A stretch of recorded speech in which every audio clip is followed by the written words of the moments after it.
Night Strike's not here. Hey guys, welcome to a very special edition of Caliber Corner. We're going to call this one Hit or Miss, or just Hit, as we always like to call it. No, I'm just kidding, guys. Hey, welcome to Hit or Miss for April 30th.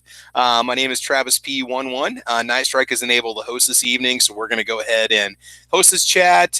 He asked us if we could make it happen tonight, so we're doing that for you. Got some interesting topics to talk about. We got a motley crew that's with us this evening. Got a great panel that's been assembled, and all of them have got awesome content on their channels. I want you to check them out. Before we let them introduce themselves, let's see who's hanging out on the gun channel side. We got Gears of Gary over there. Looks like E Honda had reported in at one point. We got Dead Horse over there. John Brown Productions hanging out, and also David Bowling. Make sure you guys go over to gunchannels.com and make it happen. It's a great community to join, be a part of it. Lots of great stuff going out there. And over on the YouTube side, holy cow, we got a crowd. Good Lord. So we've got Poor Conservative checking in. Gizzard Gary's with us. We got Tacos and French Fries, Lead Life, 7 Wonders, Scott P79, Kingpin's out there and here. Mike is out there. WB, what up? Cowboy Swami, what's up, boys? I don't know, man. You tell me. 2 Live Moon in the house. Gun Snob is out there. Tennessee Gun Guy, yo. Cadillac Jack, and some more Cowboy Swami. So, guys, we're going to go ahead and get going here. Ricky Williams says, hey, guys, what's going on? Richard, how you doing, man? Good to see you. Hey, are we live over on the gun channel side? I'm going to go ahead and refresh or not the gun channel side, the YouTube side. Just go ahead and check in real quick and let me know, guys. We looking good? Think we're ready to go? Yeah, it looked like it was running.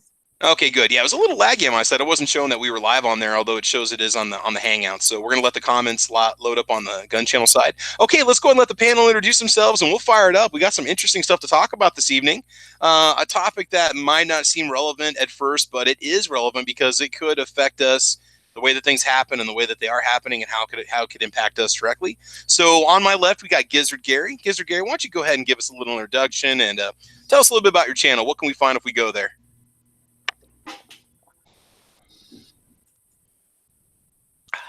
You can't find the mute button there, that's for sure.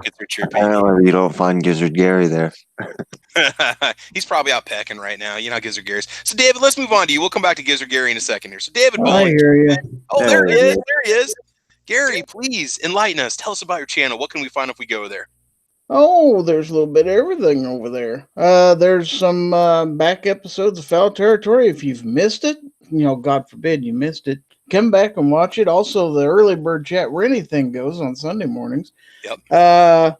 I did 8 videos from Wanamaker, and those are out there. They could use a few views, so hopefully we'll get some new content up sometime later this week. But I'm trying to get some stuff along with the live stuff, so it's not just live videos. So. And Gary's got some of the best range testing on the Taurus TX22 pistol. So if you're interested in that, I want you to check out his channel before you decide to buy. He's got a lot of great videos he's made on that pistol. And how's that coming along? Pretty good? Yeah, pretty decent. Yeah. I'm enjoying it. Good. I'm still planning on picking one of those up at some point here. I definitely need to get one soon, so we'll make it happen. All right. So, Gary, thanks for joining us this evening. All right.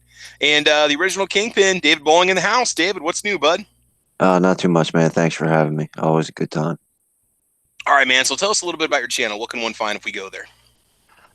There's some videos and stuff. And then, but I don't know. Go check out the Firearms Inventors playing card series. I got a playlist going. I'd like for more people to get interested in watching those videos. I've got a couple more coming. Obviously, it's a 52 card deck, and I've only got like 6 videos in. So there's going to be plenty of them to come. And, hopefully people get interested in some of the history and some of the interesting stuff about the guns and the gun owners and the inventors and stuff. What's nice about those is how long are they typically? Like 10 minutes, 7 minutes, 10 minutes? Is that it? The longest one's probably about 8 minutes or maybe 10, but I usually keep them to like 2 or 3 minutes, just real short, simple stuff. One of the problems that I have with making them is everybody that watches my videos knows like everything about all these inventors already. So I can't say, when I get to John Browning, oh, he invented the 1911. Thanks for watching. You'd be surprised though. I really don't, unfortunately, know much about the history of a lot of the gun makers. So it's good for somebody like me. I mean, I know a lot about the guns, but not necessarily about the people behind them or the history behind the engineering or the special features of the gun. You know, so I mean, yeah, even somebody like me can learn something from it. So people need to check it out. I like how when you got the Benjamin Tyler Henry, you talked about the 44 Henry rimfire cartridge, because a lot of people think of just the rifle that he was a part of, and he was a main part of, but there were inventors before him and patents and all kinds of things changing hands. When it got to him, he made it successful, and even after he left the company, somebody else took it and ran with it. But you talked about the cartridge that he made, and that's kind of been lost to history. So I really like your angle on that one. Lots of good details, man. Cool. It's something to keep in mind too. I mean, yeah, we've all heard this stuff over and over, but new people are going to watch this stuff all the time, and they may not know what we've come to know over the past few years. So there you go. And that's one of the things that takes so long to make the videos, because I got to do so much research on each individual person, and you know, the gun that they designed, or the trigger they designed, or the ammo they designed, to try to find something out of the ordinary that most people wouldn't know or would find interesting, and still keep it short enough for people to watch. Well, David, you want to know how to do this much easier? Just ask Night Strike to explain it, because Night Strike invented all these gun inventors. John Yeah, I thought you were going to say go to Wikipedia. He invented them. So I know History Channel makes it look so easy, don't they? I try to get Night Strike to do all my videos, but he won't do it. Oh man! All right. He also invented saying no. That's awesome. He invented excuses. Yep. All right, man. Moving on down the line, another fellow Nebraskan to the north, where the White Walkers live. Sandhills, what's up, brother? How you doing, man? Sandhill Shooter in the house. Winter is coming. Mm-hmm. Again. Back to Nebraska. Yes. Or the way that this spring goes, it's kind of like the last couple of years. Excuse me, last couple of years. But what's happening is winter is acting like a very angry person in an argument who keeps turning around and coming back in the room going, and another thing. Oh, yeah. That's Yeah. what winter's been for us this year. So Winter is the ex-girlfriend that won't go away, or boyfriend for that matter, right? I mean, I'm not going to discriminate. The crazy ex-person that won't go away. Thanks for the invite. I'll hang out for a while. I'm going to duck out about 10 minutes before 9, just so that we can go get 2A Tuesday fired up. It is the last Tuesday of the month, so we won't be having a panel. It'll just be Sandhill Sweetheart and me, just answering your questions and just get to know our viewers a little bit better. So find us on Sandhill Shooter on YouTube or gun channels, or Sandhill Shooter on Facebook. We'll go live on all three places. Right on. Make sure you guys check it out. Good show coming up here right after this program, so we'll try to get this one done in an hour. We already got a channel out there, we already got a question out there. A Voltron Defender of the Universe. So does the Maverick 88 shotguns take different chokes? No, not the SP model that I have that's sitting over here. It's just like an improved cylinder or modified or whatever. So I don't know about other models, more exclusive hunting models, maybe, but not in the basic Maverick 88. So, all right, moving on. Squib, what's going on, bro? How you doing, man? Not much, just slaving away here at work, but managed to time my lunch break just right. So thanks for the heads up on the show. You'll notice that when I texted you, I didn't say hit or miss, because I'm contractually obligated to put in parentheses behind that Tuesday nights, 9 o'clock. I just said the show. The show. Well, it's a very special edition. Tonight on Caliber Corner, we have a very special edition of Hit or Miss. So yeah, I like that. I like that a lot. There we go. Very like a very special episode of Family Ties, right? All right. Cool, man. All right. So I'm glad you're here, man. Do appreciate it. Thanks for being here. All right. And then moving on, we have got the Gun Snob. Gun Snob, what's going on, man? How you doing? Oh, not much. Glad to be here. Just got back from our little trip to Indianapolis. So. All right. All right. Yeah. So I noticed you finally took off all the cameras. The guy had like 6 cameras sticking out of him from every direction. Well, it's like the Matrix. He wants that 360 effect on everything, you know. He was like a walking Google car. You know? That's awesome. It was 2.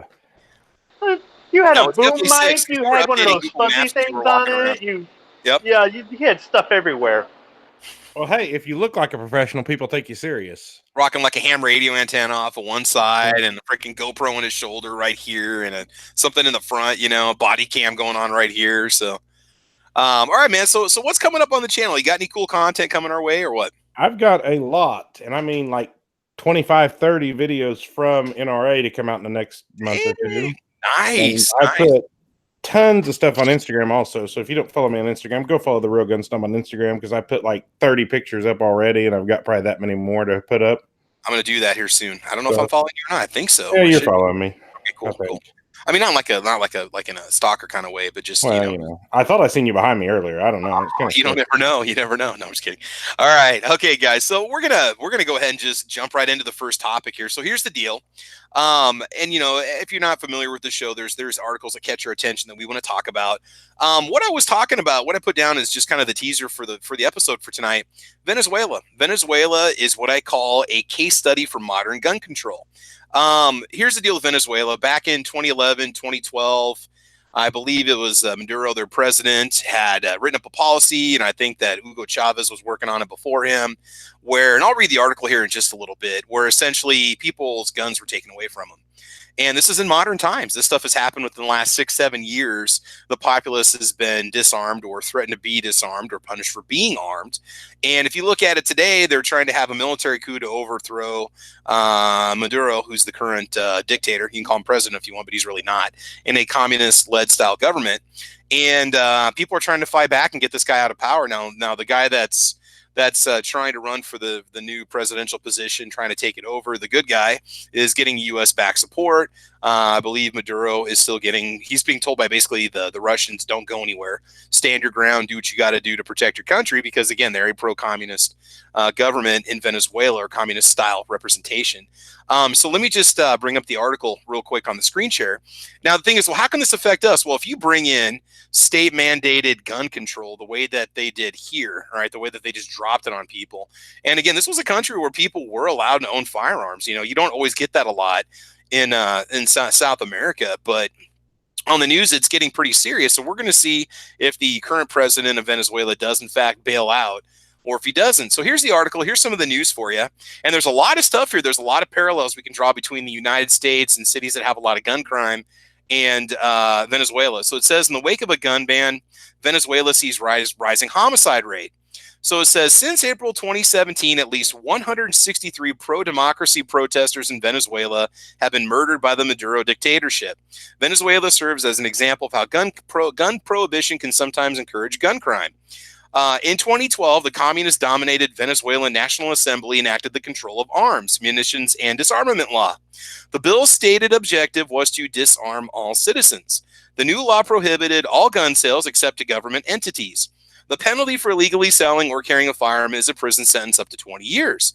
Despite criticism from the Democratic opposition, the bill went into effect in 2013. And it goes on talking about how crime has steadily risen since the disarmament has happened, and it peaked out. It says in 2011, 40% of homicides in Caracas stemmed from robbery. So it's bad guys doing bad things with guns, not the average gun owner with a gun that's doing something bad. The 2009 National Survey of Victimization and Perception of Public Safety found that 70% of all major crime incidents in Caracas were armed robberies, 40% which involved cell phones that were resold on the Venezuelan black market. Now, this is where it gets scary, guys. Communist economics, particularly the government seizure of private property without compensation, have been disastrous for Venezuela. As a result, 87% of Venezuelans live in poverty. 64.3% lost an average of 11 kilograms of weight in 2017. And given the statistical association between poverty and crime, Venezuela's rampant violent crime and economic problems are linked. And it goes on. Now, here's the crazy thing. In 2013, after this Gun Control Act went into practice in Venezuela, only 37 firearms were surrendered, while 12,603 were confiscated. More importantly, the national homicide rate rose from 73 per 100,000 in 2012 to 90 per 100,000 in 2015. And this is where it gets even better. So now the people have been disarmed, now that all the guns have been confiscated. One effect of gun prohibition has been the increase of lethal violence against law enforcement. Venezuelan law enforcement are targeted specifically for their firearms, with 252 officers being killed in 2015. I'm not even going to go on anymore, because I think we can see what happens when you institute, I guess you could say, state-mandated gun control, all right? Look at what happens here. Crime goes up, poverty goes up, people are left defenseless, and now you got people in this country that, not in this country, in Venezuela, that want to try to get their rights back, and nobody's got guns to do it. Guns were forcibly taken from people. Basically, what had happened was they had an amnesty period for a year where you could turn your gun in, and if you turned your gun in, nothing would happen to you. If you did not turn your gun in, after the amnesty period ran out, you got 20 years in prison. And I'm sure 20 years in a Venezuelan prison is probably a fairly pleasant experience, right? So you're going to say, well, what does that have to do with us? Well, if you enact gun control, a lot of those same parallels are going to happen here. You will see people going after law enforcement to get the guns they couldn't get before by stealing it from normal people. You will see an increase in homicide and crime because people won't have weapons to defend themselves.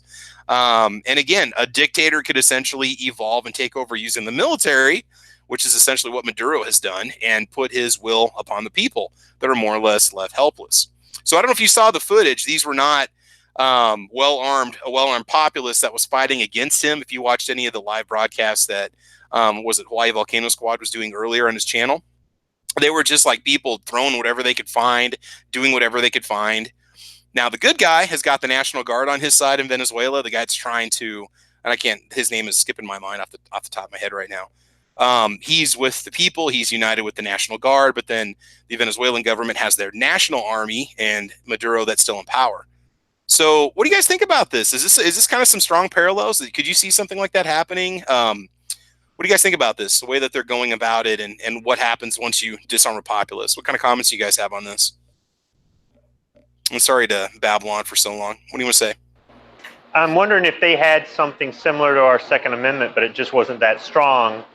Or maybe they did have something that was just as strong, but when Chavez came into power, he just overrode it, you know? Yeah, you could get a firearm with a permit. You could get many different firearms. It was not really people could have guns, which they had to have a permit, but it wasn't like, from what I've heard, it was not. I mean, look at how many were estimated to be in the hands of the people, hundreds and hundreds of thousands of weapons. And it wasn't like you had to be a farmer to get a 22 or something like that to defend your livestock. It was anybody could have a firearm. Probably something similar maybe to like Brazil, where people can have pistols if you have a license and it's limited to like a 380. Now, here's something interesting. Dead Horse over on Gun Channels is saying, today the soldiers left the army and started to protect citizens and returned fire on the standing army. So I got a feeling as soon as Maduro bails, because he actually had a plane fueled up and he was going to take off and go seek political asylum, ironically enough, in Cuba, because they said they would take him in. I got a feeling that if he bails, then it's done. They'll have their new guy in power, and I'm not saying they're going to be happily ever after, but things have been getting progressively worse and worse and worse as that communist style of government had been taken over, property had been confiscated, the idea of capitalism being barred from Venezuela, you know, the government controlling the exports of the resources. It doesn't work, you know, and here's a great example of modern times. All right, these are people that have the internet, that have electricity. These are people that have, you know, families and homes and TVs and this and that. And it's modern times for these people. And we just saw everything just encroach in on them, and they're just everything's taken from them, you know.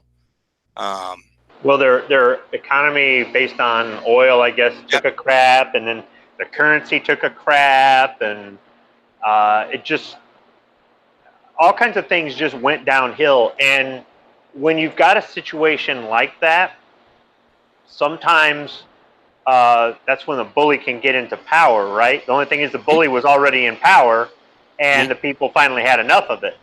But I mean, this could have been a situation where they could have had a decent government, and because everything's just getting worse and worse and worse and worse, it dissolved into something, and somebody like Maduro could have gotten into power with this.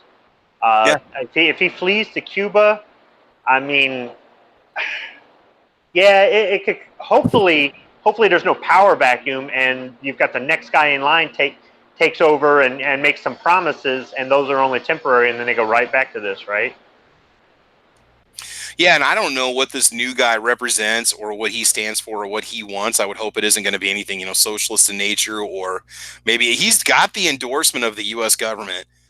We're standing behind him saying, hey, we support you. This is the person we recognize as Venezuela's president right now. So he's got Trump's backing, but, you know, we're not supplying him with anything. I didn't see anybody armed. Now, from what I had seen, there were reports that people were being fired on with live ammunition. The majority of the shots were rubber bullets, tear gas and stuff like that. But it was just funny when you look at the headlines of it. It says 2012 Venezuela institutes gun ban. I start doing a Google search on all the articles.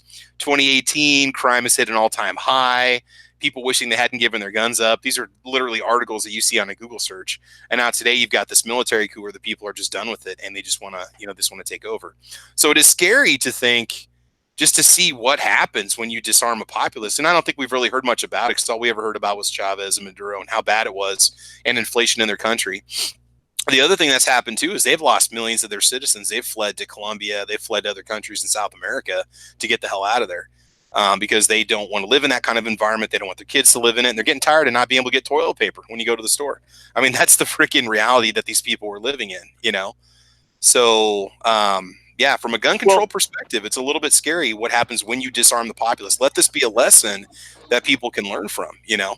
Another thing, too, is in addition to needing the firearms in order to protect themselves from the tyrannical government and to overthrow the tyrannical government, in the aftermath, there's going to be a lot of anarchy. I don't care if this guy's got a great plan and he's got lots of support and this, that, and the other.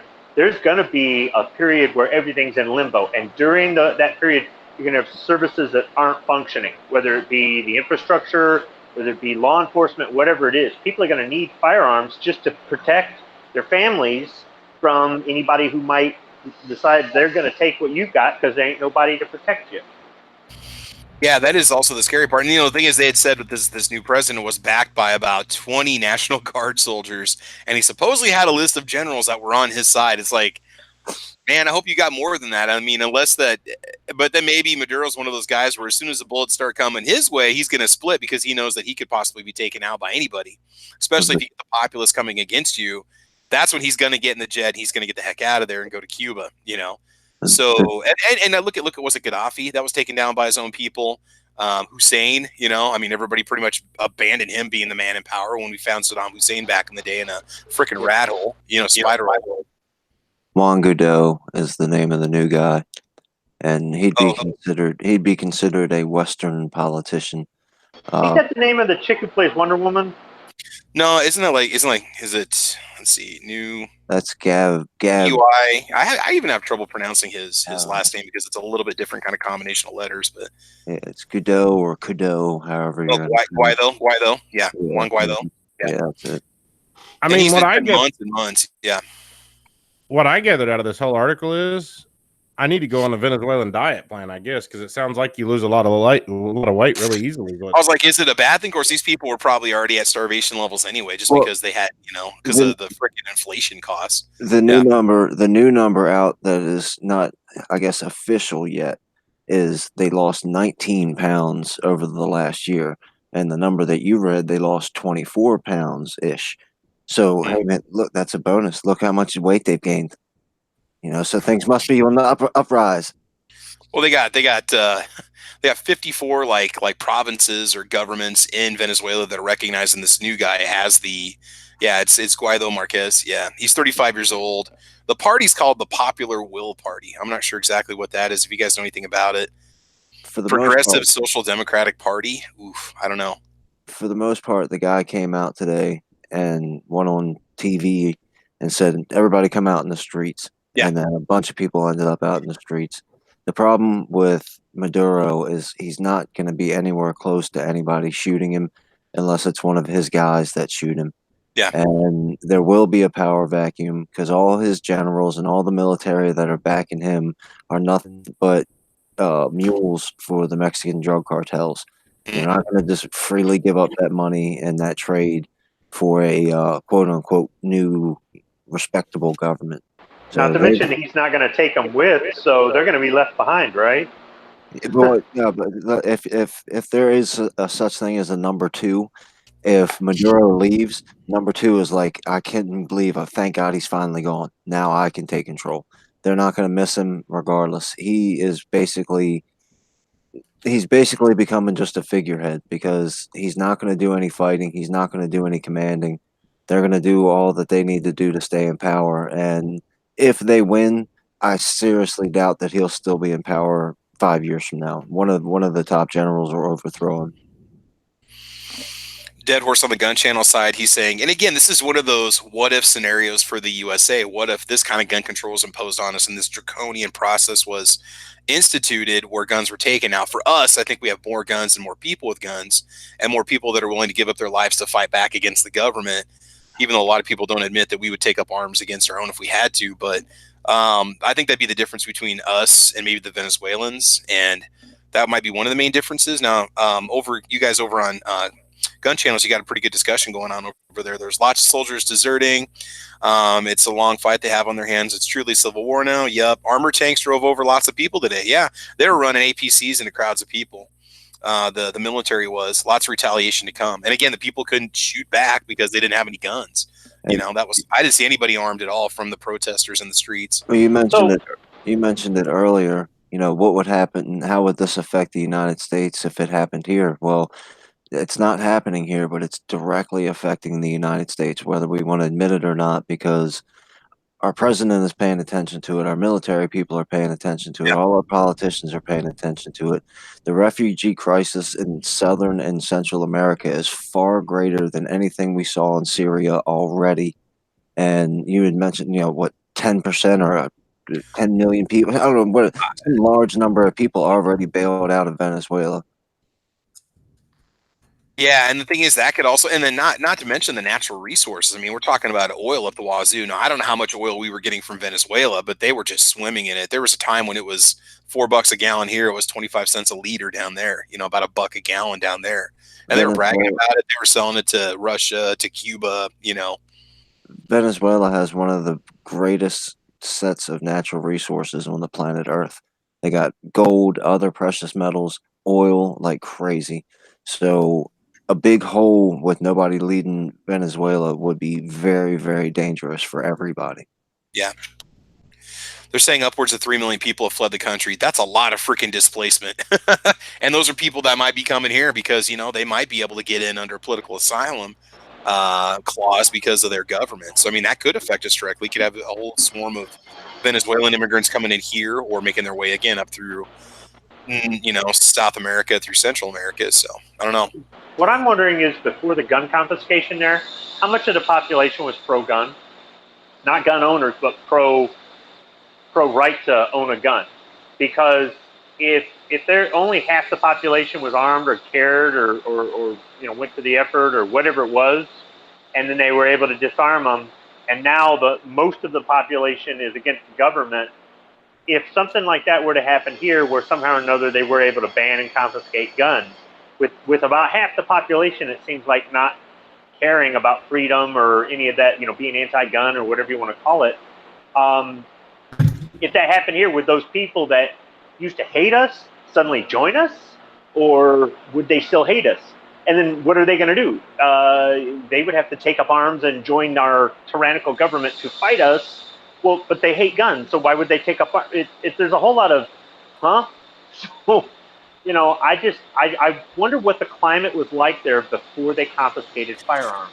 I got your answer. It says, historically speaking, Venezuela has never had a robust history of private gun ownership like that of the U.S. Absence of Second Amendment or check on the federal government monopoly on firearm usage is a vestige of its colonial legacy. Spanish colonial overlords did not possess a political culture of civilian firearms ownership. So even their origins back in the 15, 16, 1700s was not like ours. Mostly military and the landed nobility that held firearms throughout the colonial era. And this lasted until the 1820s. And it says, fast forward to the 20th century, Venezuela began its first attempt to modernize its gun policy. In 1939, Venezuelan government enacted the Law on Arms and Explosives, which established the Venezuelan state's monopoly on firearms usage. The state was the only entity that could possess weapons of war. Civilians could only possess 22 rifles and shotguns, and in certain circumstances could possess handguns provided they obtain a license. And then it got more and more modernized, and then they had, let's see, try to see if they mention anything else. Once Hugo Chavez came in, he pretty much started to bring in more gun control because he wanted to disarm the populace in order to control them. So yeah, that's what I was going to say. Is we got to remember Hugo Chavez was no, you know, candy striper or nice guy either. He was an evil monster too. Well, and he picked Maduro anyway. So you know, yeah, it is hard telling what they had, but just the fact that people could even have anything. I mean, that alone was big compared to a lot of the other people. But again, it's one of those ideas that, to me, I'm sitting here thinking, wow, you bring in gun control, just look at the evolution of how a country falls and what it leads to. It's essentially civil war in this situation.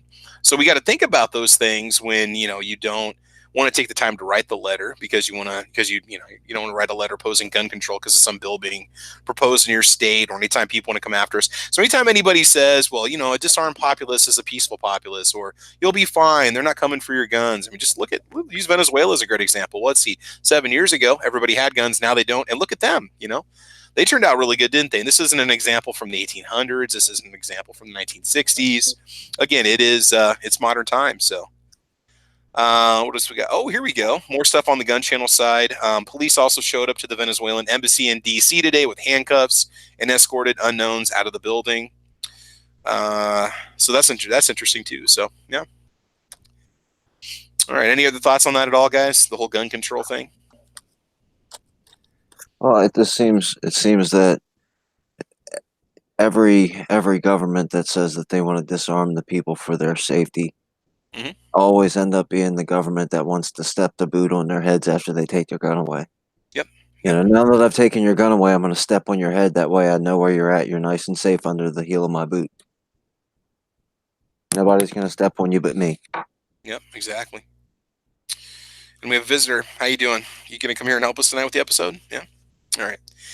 All right. So that was just kind of one of the thoughts that I had.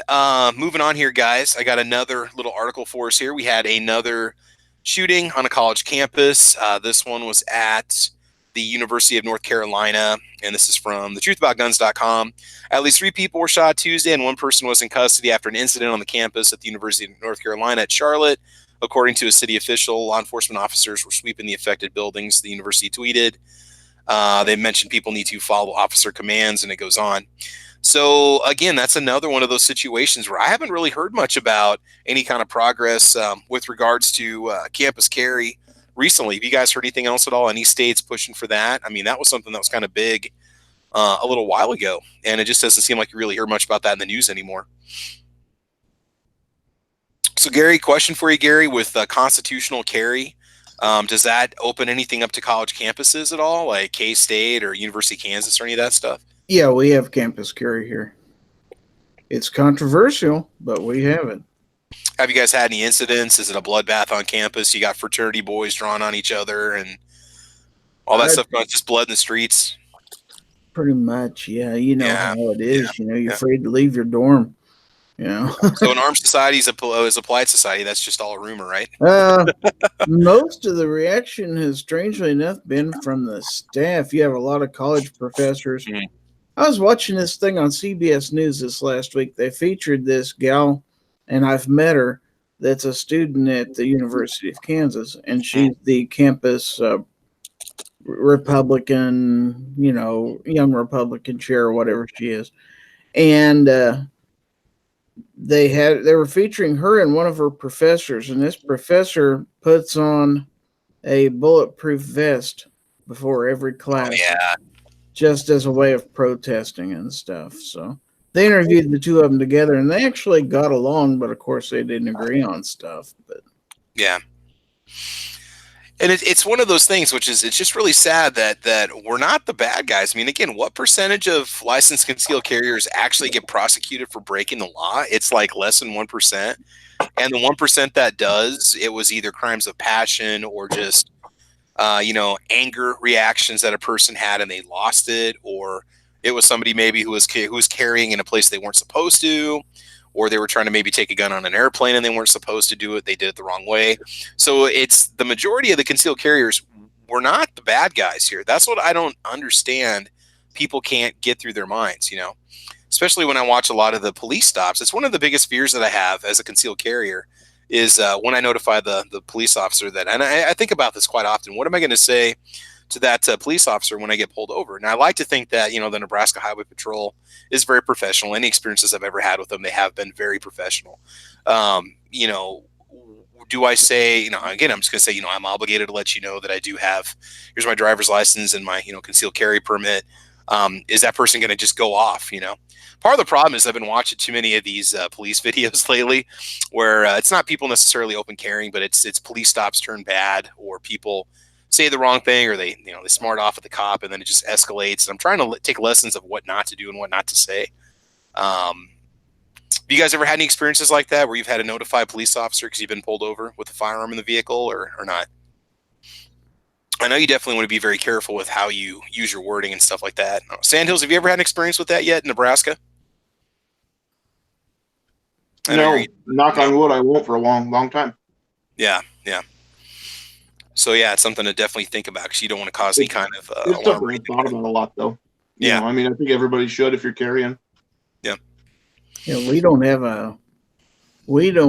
a duty to notify here in Kansas, and I haven't been pulled over for a traffic infraction in several years, but I've been involved in a couple, as you well know, deer infractions over the past deer couple happen. years. Yeah. And I always let them know, but they always say, okay, and they go about their business. Now, see, as somebody from Nebraska, I have to follow my own state's concealed carry laws when I'm in other states. So I would have to let the police officers know as a condition of my license that, I do have a concealed firearm with me. Even one of those things, how am I going to present it to the officer? I would rather get out and let them pull it off me than me reach for it, God forbid, and they panic and freak out or whatnot, But again, it's one of those situations where I just don't understand why people aren't more conditioned to realize that the licensed concealed carrier is not the bad guy. You just can't seem to get that across to people. Well, all they see is a person with a gun. They don't see a responsible adult that's gone through the classes and the training, I would also caution people, especially, Gary, where you're not that far from the state line. I would just say that if you're going to be traveling through a different state, make sure that you read up and find out, is that state a duty to inform state? Because if you get pulled over in Nebraska as a person from Kansas and, they run your license plate and find out that you've got a Kansas issued concealed carry permit, they're going to come back to the vehicle and demand to know why you didn't inform them. And you're going to say, well, I don't have to in my state. They're going to say, that's great. You're not in your state, are you?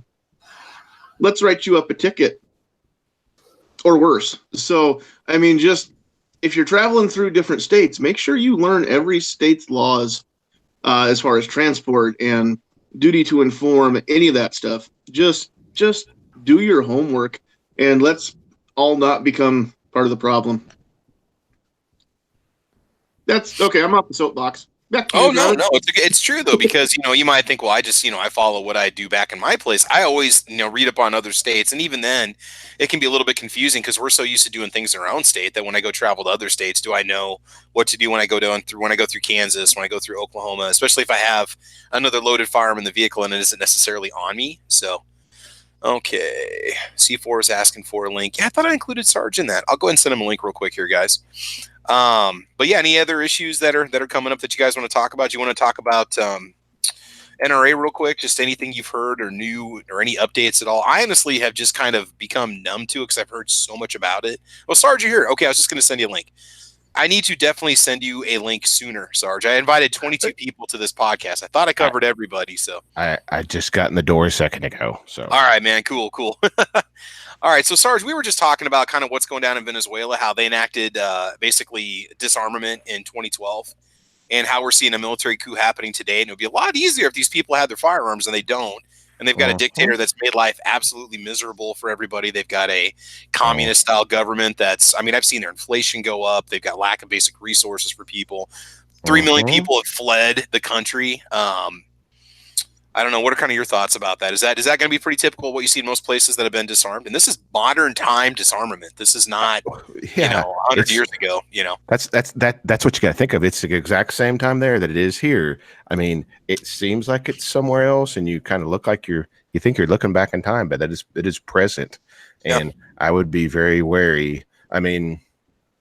Honestly, could I see our government forming into a dictatorship? No, but we cannot allow that to happen, to be disarmed as a populace. We cannot. And most I would think the vast majority of all sheriffs are not going to participate. I don't know about police, but I know the sheriffs aren't going to participate, and there are not enough feds to do it. So what about the military? What if there's a presidential order to confiscate firearms coming down? I don't think it would ever happen. I think they would sit on the tailgates of their trucks and tell them to have it. Tell the president to have at it. I don't think that would happen either.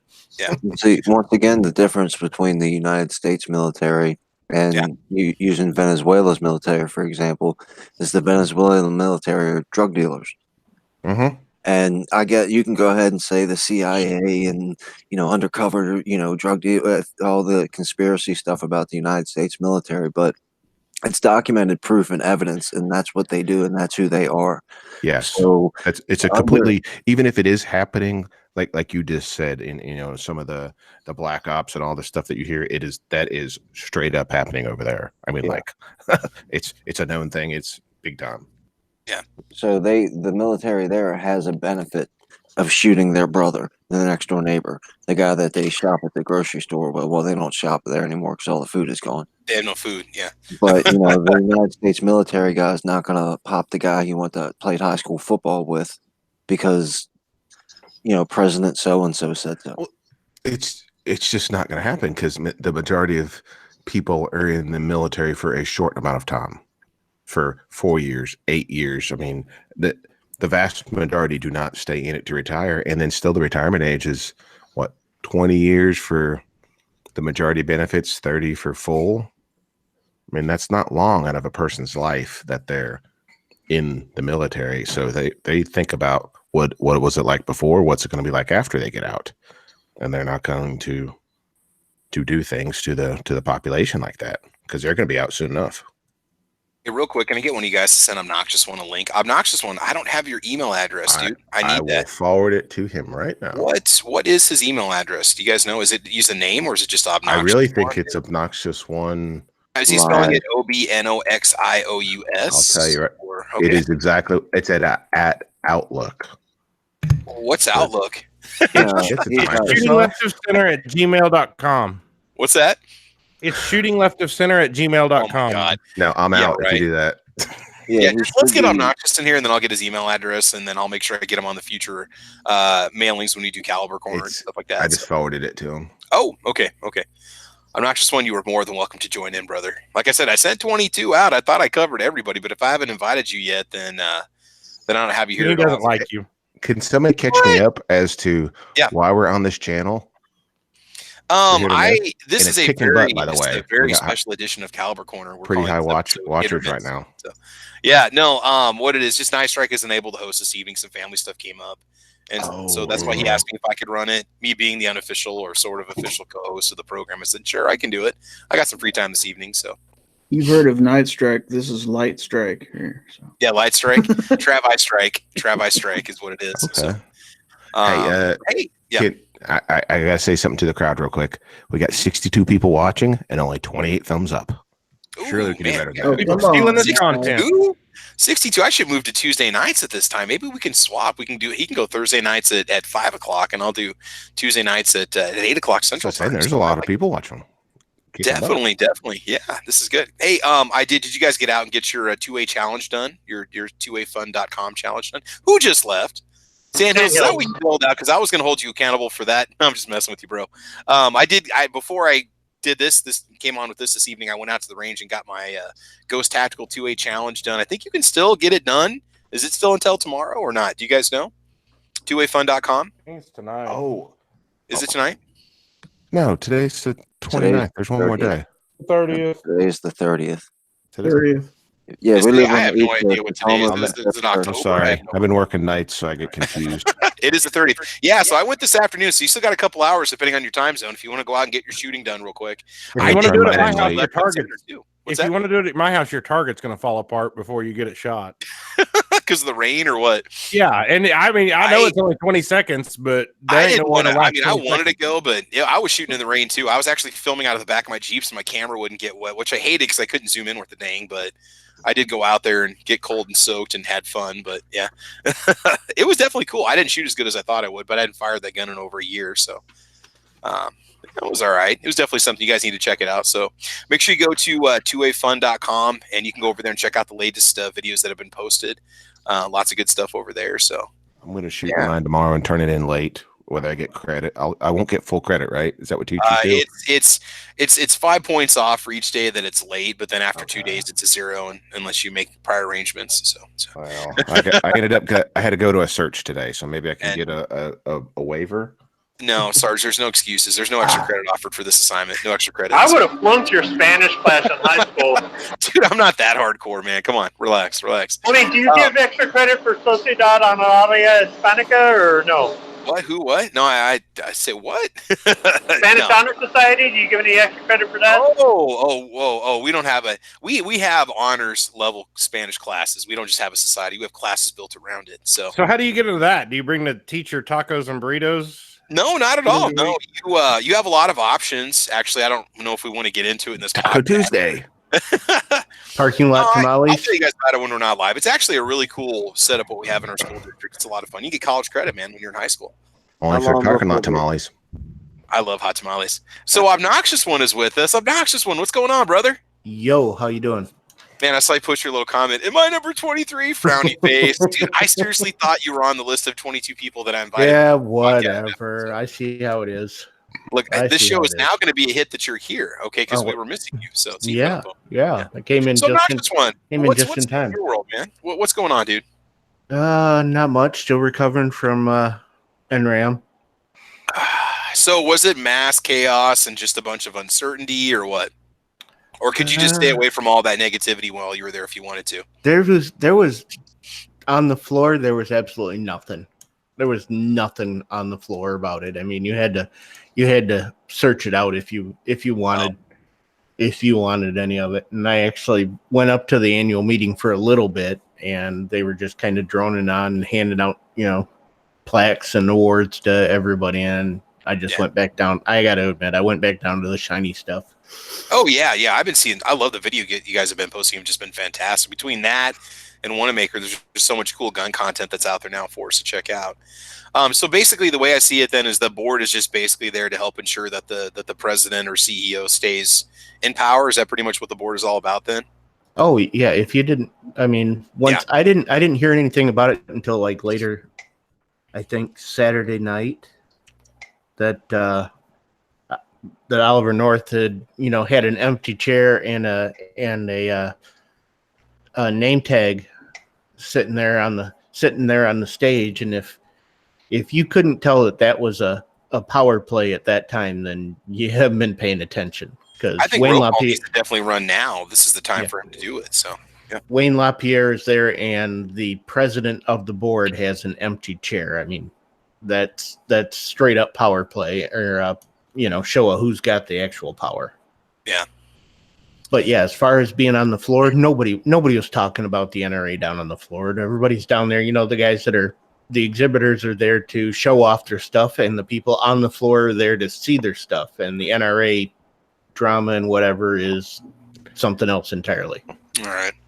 Well, let's make this positive. Let's talk for a second. Every second matters. We are coming up on the 2nd of May. So I want to run this through the panel. Do you guys have any plans for anything you're going to do? Anything fun lined up? Going to put you on the spot, Gizzard Gary. What are you going to do for Every Second Matters? Do you have any plans at all for this week? That's Thursday, so I'm going to go to work. Yeah. Okay. That's good. I hate it when Every Second Matters falls on a work day because it doesn't give me much opportunity to do anything. I'll probably wear my hat with my Every Second Matters patch and take some cards out there and talk to whoever has questions. Cool. Sounds good. David, you got any plans for Every Second Matters?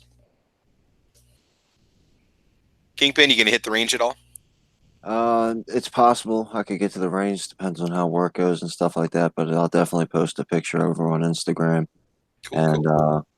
That's about it. And then I'll really be celebrating my Every Second Matters on Monday, May 6th, because I'm going to go up to Harrisburg and join the rally with Black Hat and Midnight and those guys. Oh, nice. You better get some good chow while you're there, dude.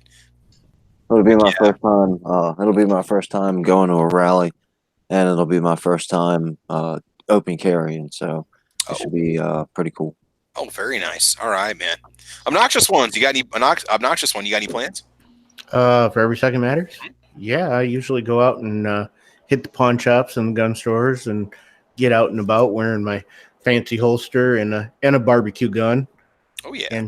And seeing if anybody notices. And of course, every gun that you own a barbecue gun, though? I mean, from the pictures I've seen, everything. You got this collection of Ferraris that you just show off on the, Ferraris. I saw Ferraris at the at the NRA show. I'll tell you. Oh, there's a little bit of money floating around there. Not much. Yeah, those Cabot guns they had there for $7,000 for a 1911. You know, Damascus steel slides and. Yeah. Well, you know, some people just have too much money and nothing to buy, so why not get one? You know, Yep. Why not? So yeah, why not?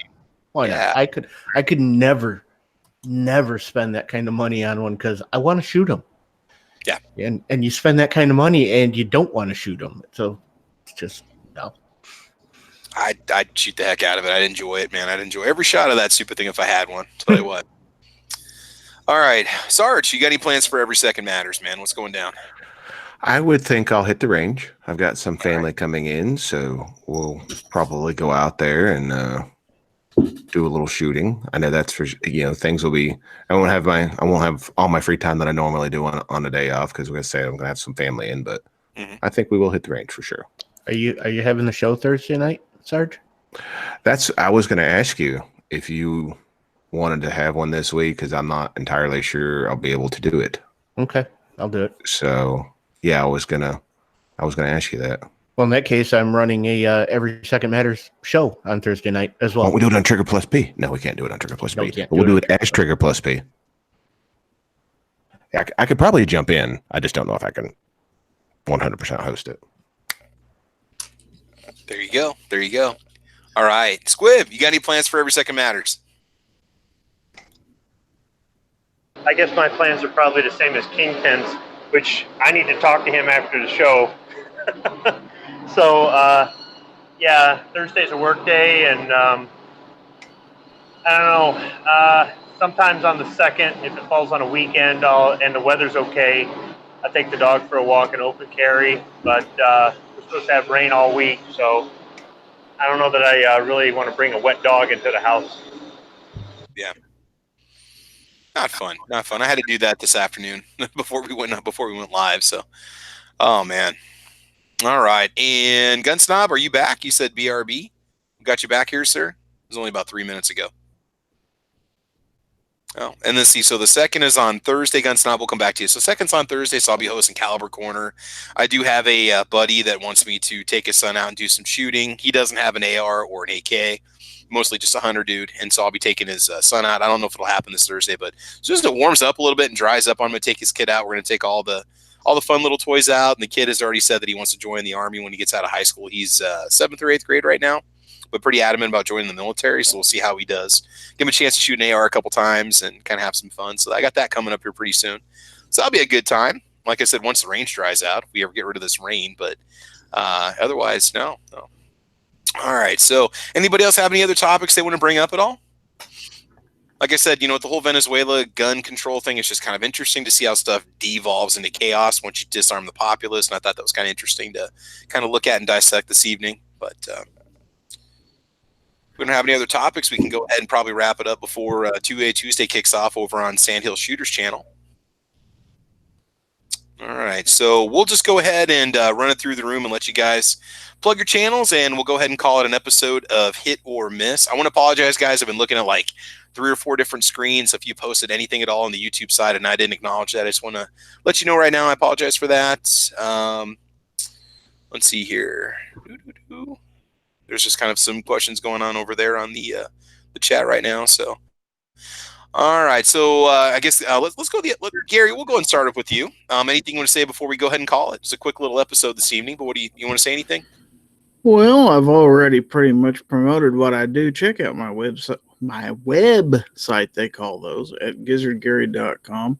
I finally passed 100 subs on Gunstreamer today. Hey, pretty excited about that. 101. So it's nice. Cool deal. So maybe we'll do something a little special about that. And hopefully I could get up to 500 on YouTube. I think I'm about 14 away. Oh, so, nice. And the name of your channel, just Gizzard Gary, right? Gizzard Gary. That's me. Hey, guys, get over there to YouTube. Go over there and subscribe to Gizzard Gary's channel, and let's make it happen for the man. And thanks for the invite. Give him the bird. Always, man. Always give him a bird. Yeah. All right. David Bowling, anything you want to say before we call it? Like I said, just a quick little episode tonight, but anything you want to say before we go ahead and go? Oh, man, thanks for having me. Make sure you guys check out Tuesday night, Hit or Miss. every Tuesday, and make sure you turn in for Rick's Life as I See It, Shooting with Disabilities, tomorrow at 7 p.m. Eastern. Awesome. Definitely a good show. I want you guys to check it out. That's a lot of fun to listen to.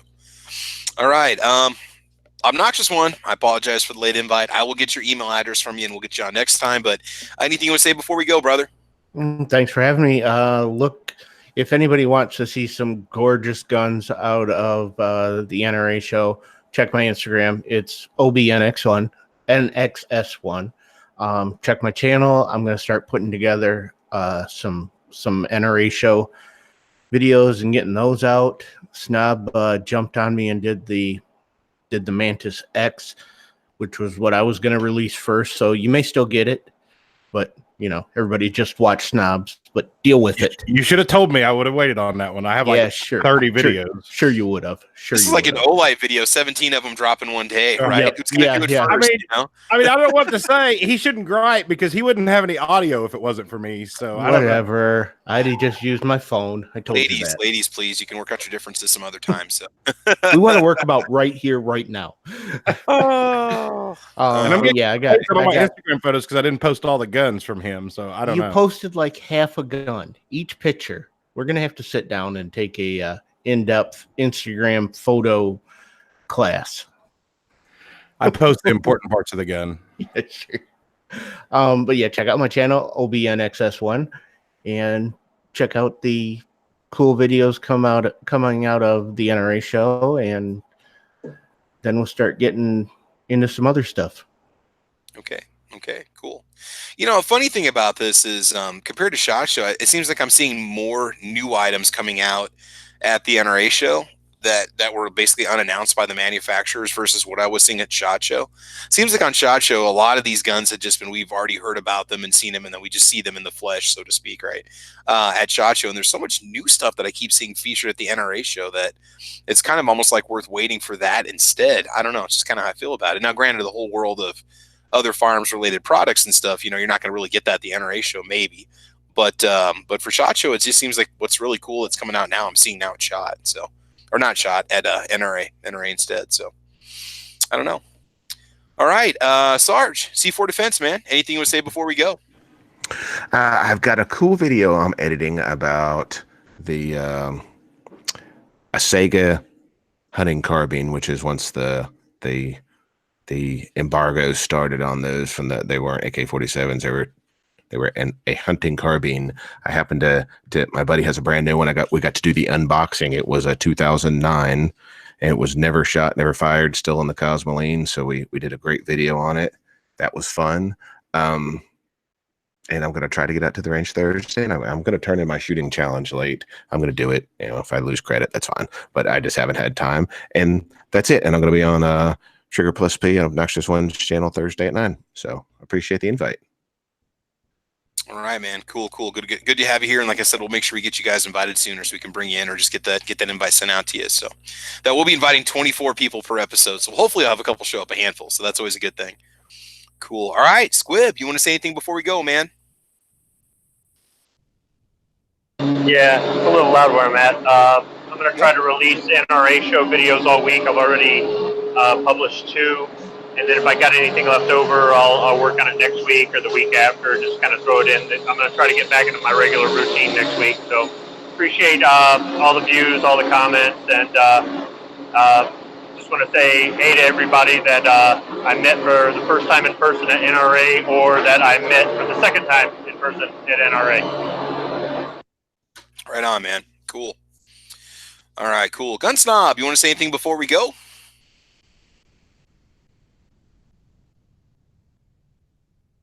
Maybe not. Gun Snob, you with us, buddy? Okay, so real quick, I just want to mention something. I was talking, but okay, go ahead. Because I guess I was still muted. Yep.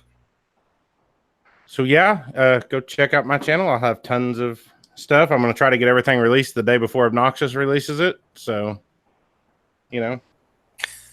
I thought I was just muted on my mic, not on the screen. So I unmuted it, and I hate you so much. Listen. Just remember, man, nobody puts Obnoxious One in the corner. Okay, nobody. Yeah. Oh man! All right. Well, I appreciate you being here, man. Thanks for Thanks for the coming on. invite, man. Appreciate it. No problem. Yeah.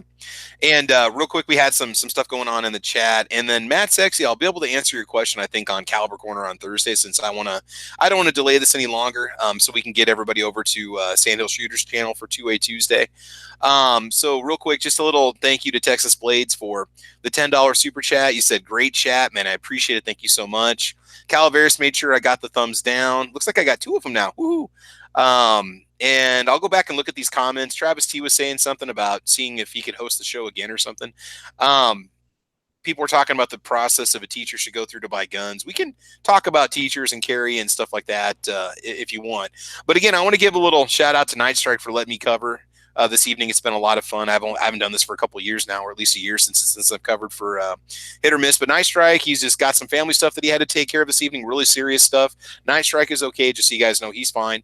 But he had asked me to cover for him because he wasn't able to do the show tonight, but we want to make sure it happens. And this is posted over on his channel on gunchannels.com. So, guys, subscribe to everybody on the panel. Those of you watching, make sure you get over to Gunstreamer, subscribe over there, too, to all of us. Get over to gunchannels.com, support guntube.org over on Patreon. Make sure you can keep that going. A lot of good content coming up over there, too.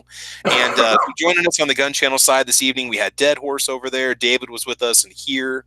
And we had you two guys going on. I think that was pretty much about it that I'm seeing. And then also on the Hit or Miss channel, E-Honda, looks like he had checked in at one point. Gizzard Gary was over there, too. So joining us on the YouTube side. And like I said, guys, I'll go back and look at your comments in case I missed anything, because I was bouncing between quite a few different screens at this point. So Mad Sexy was with us. Thanks for joining us. Gizzard Gary, Travis T, Tacos and French Fries, 7 Wonder, Calaveras 32 Special, AC 97. See 7 Wonders, if I had mentioned that earlier. Rupan in the house. 7 Wonders again.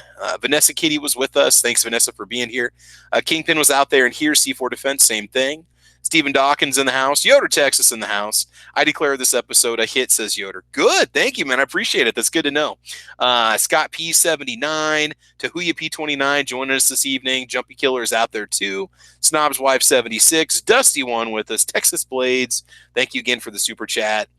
And if I miss anybody, Obnoxious One was out there too. And Dr. Recoil's in the house.